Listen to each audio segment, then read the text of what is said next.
Bonjour à toutes et à tous et bienvenue dans cette nouvelle vidéo. Aujourd'hui c'est une vidéo un petit peu particulière, je sais que tout le monde dit ça en général, mais là c'est vraiment un peu particulier, j'ai pas du tout l'habitude de faire ça. Alors est-ce qu'on peut dire que c'est particulier? Je pense que oui, donc du coup c'est parti. Les vacances d'été se sont terminées très récemment pour moi et pendant mes vacances d'été je suis parti au Japon et plus précisément à Tokyo et on a fait aussi une petite escale à Kyoto. Et alors vous me direz oui, l'été c'était il y a quand même assez longtemps, mais c'est parce que oui, je voulais pas revenir sur cette chaîne avec juste une vidéo présentation de mes achats. Je voulais d'abord quand même vous présenter une nouvelle théorie parce que je me disais quand même ça fait plus d'un mois que j'ai pas fait de vidéo, si je reviens avec une vidéo unboxing quelque part, ça va pas le faire. Je tenais vraiment beaucoup d'abord à faire une vidéo théorie, c'est pour ça que cette vidéo retour des vacances arrive que maintenant. Et donc pour le petit vlog du Japon, et ben quand il sortira je le mettrai en fiche juste là, et s'il n'est pas encore sorti, bah va falloir patienter encore un petit peu. Et du coup trêve de bavardage, je suis allé au Japon et évidemment, on est passé par le quartier de Akihabara. Et à Akihabara, on a acheté beaucoup de choses, et là j'ai dépensé vraiment beaucoup trop d'argent. Et vraiment quand je dis beaucoup trop, c'est beaucoup trop quoi, vraiment beaucoup trop. Et donc je vais vous déballer un petit peu le contenu de ce sac et vous allez un petit peu pouvoir découvrir ce que j'ai acheté là-bas à Akihabara et dans le Japon en règle générale. Mais là vraiment, ces achats-là, c'est vraiment très orienté Akihabara. C'est là-bas qu'on a fait le plus gros de nos achats geek quoi. J'espère que ça va vous plaire, c'est parti, on déballe le premier objet. Le premier objet que je vous montre, c'est une version japonaise de Crisis Core sur PSP. Alors je l'ai en version française ce jeu, mais étant un immense fan de FF7, j'étais obligé de m'acheter la version japonaise, sachant que je trouve que la boîte est vraiment beaucoup plus stylée que celle qu'on a nous en France. Donc franchement, je trouve ça super classe. Limite, je me tâte à mettre... bon, j'ai envie de le garder sous l'emballage parce que ça donne un petit côté précieux, mais je me tâte vraiment à pas changer le disque à l'intérieur pour la version française. Voilà, donc premier achat, Crisis Core. Ensuite, tant qu'on parle de Final Fantasy VII, j'ai également dégoté une version japonaise de Final Fantasy VII, donc voilà, j'espère que vous le voyez bien, pour la modique somme de 100 yens. Alors 100 yens, je sais pas si vous vous rendez compte, ça fait 88 centimes d'euros. Bon alors là c'est sûr c'est en japonais, donc forcément ne parlant pas du tout japonais, je comprends rien. Un de mes jeux préférés du monde entier, donc là je suis content, yes. Ensuite, alors ce jeu-là n'a strictement aucun intérêt, c'est FIFA Soccer. Alors je sais pas du tout ce que c'est un jeu de foot a priori, mais là je l'ai acheté, peut-être que vous le voyez pas, mais je l'ai acheté tout simplement parce qu'il m'a coûté 10 yens, donc 9 centimes d'euros. Là je l'ai acheté juste pour le plaisir de me dire ouais j'ai un jeu qui m'a coûté 9 centimes d'euros. Ensuite j'ai une version japonaise de Kingdom Hearts 2 qui est un jeu qui est très connu, très apprécié par bon nombre de joueurs. D'ailleurs peut-être qu'un jour on fera une théorie dessus, je ne sais pas. Final Fantasy en tout cas c'est très probable. Nelson, bah rentre, viens. Mon canard. Voilà, c'est mon bébé ça. Ça c'est mon petit chat. Ah non. Il me fait mal à chaque fois. En fait c'est un chat, il déteste qu'on le prenne, mais à chaque fois il veut des câlins mais il aime pas qu'on le prenne. Et moi je voulais le prendre pour vous le montrer. Bon bah vous l'avez vu et je me suis fait griffer, voilà.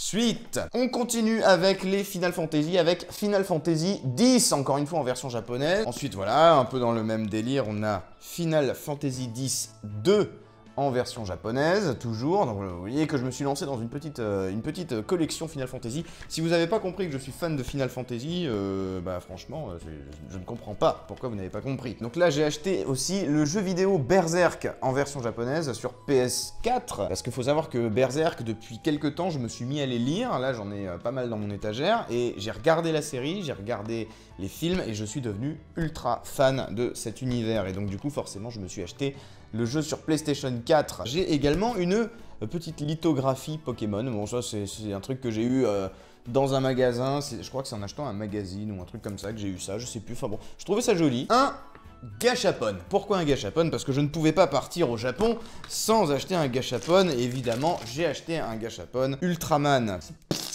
Coupé en deux, salopard. Alors ensuite, une Famicom. Voilà, donc ça, je suis allé au Japon quasiment exprès. Alors, pas que pour ça, bien évidemment. Mais je suis allé quasiment au Japon exprès pour me procurer ça. Parce que tout simplement, c'est génial, quoi. Alors la Famicom, pour ceux qui savent pas, c'est une console japonaise. C'est l'équivalent de la NES en France. Mais sauf que là, c'est la version qui n'est sortie que au Japon. Personne d'autre dans le monde n'a eu accès à cette console quand elle est sortie, à part le Japon.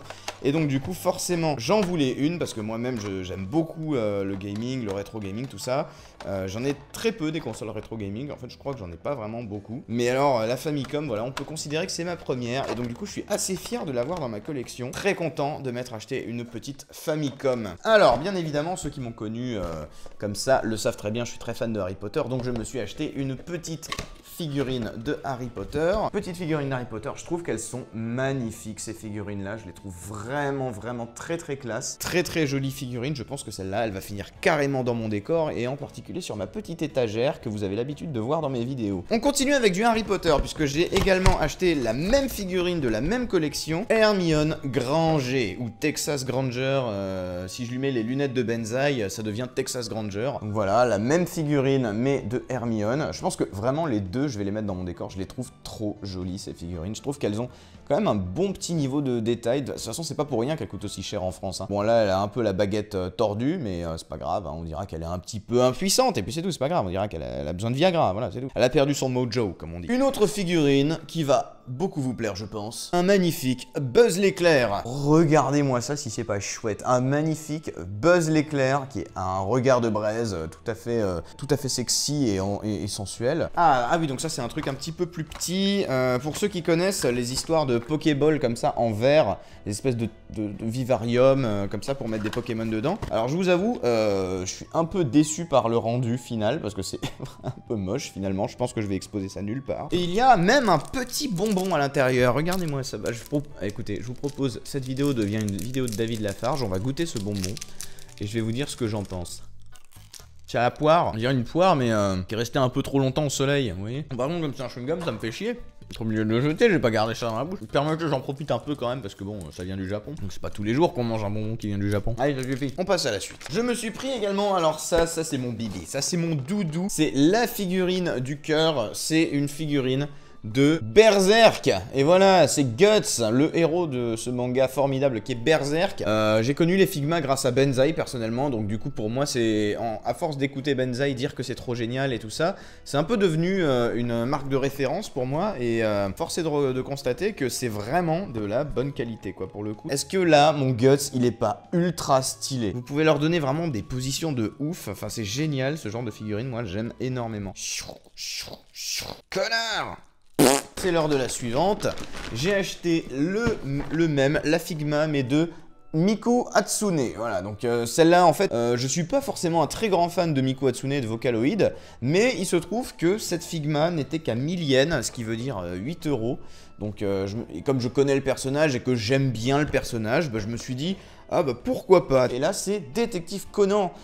Que j'aime beaucoup parce que quand j'étais petit je regardais cette série. Regardez-moi la quantité de choses que je peux modifier. Il a 5 visages différents, il a une quantité de mains, c'est juste abusé. Il a plein de petits accessoires, enfin c'est vraiment super sympa. Je me suis acheté des petits boosters de cartes Pokémon parce que j'ai eu ma petite période David Lafarge où je collectionnais les boosters de cartes Pokémon.